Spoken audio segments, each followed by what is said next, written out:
La lutte contre cette pandémie passe aussi par la formation des membres du Fonds national de solidarité contre la Covid-19. Pendant 3 jours, les membres de cette structure ont été formés sur la bonne gestion. Les participants à cet atelier ont profité de l'occasion pour évaluer les actions passées du FNSCC et aussi faire des perspectives afin d'améliorer la lutte contre la Covid-19. Le Fonds national de solidarité contre le coronavirus élabore son plan d'action 2021. Le draft a été présenté à l'issue de 3 jours de travaux entre le membre du FNSCC sur la planification des activités. Une formation qui a permis également aux membres d'évaluer les actions du fonds depuis sa création. Ce travail a consisté bien sûr à faire une évaluation, à nous remettre aussi en cause ce que nous avons fait. Est-ce que ça a créé un impact? Est-ce que nous avons atteint les résultats escomptés? Et au regard de tout cela, articuler les mécanismes pour pouvoir nous projeter dans l'avenir. L'avenir, c'est-à-dire mettre en place un plan d'action.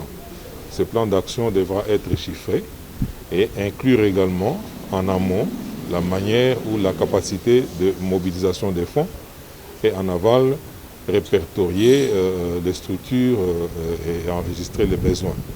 La deuxième vague, avec sa particularité, demande davantage l'implication du FNCC dans la lutte. La volonté à ce que voulait le chef de l'État en mettant en place ces structures qui est là pour lutter contre Covid et qui est un fonds en fait de solidarité.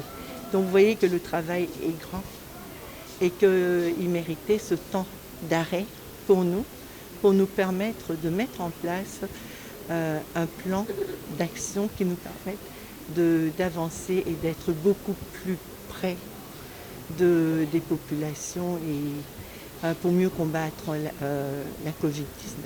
Le coordonnateur a réitéré au nom de toute l'équipe les remerciements envers le partenaire pour l'appui apporté au gouvernement à travers cette structure. Nous réitérons encore une fois nos vifs remerciements pour votre contribution dans la réalisation des missions du Fonds grâce à vos différentes donations financières et en nature. Nous croyons que vous êtes prêts à nous soutenir davantage durant cette deuxième vague de la Covid-19 qui s'avère plus virulente que la première. Le FNSCC a été créé pour lutter contre le coronavirus en finançant les structures sanitaires, venir en aide au personnel soignant, mais aussi les entreprises en faillite pendant cette période.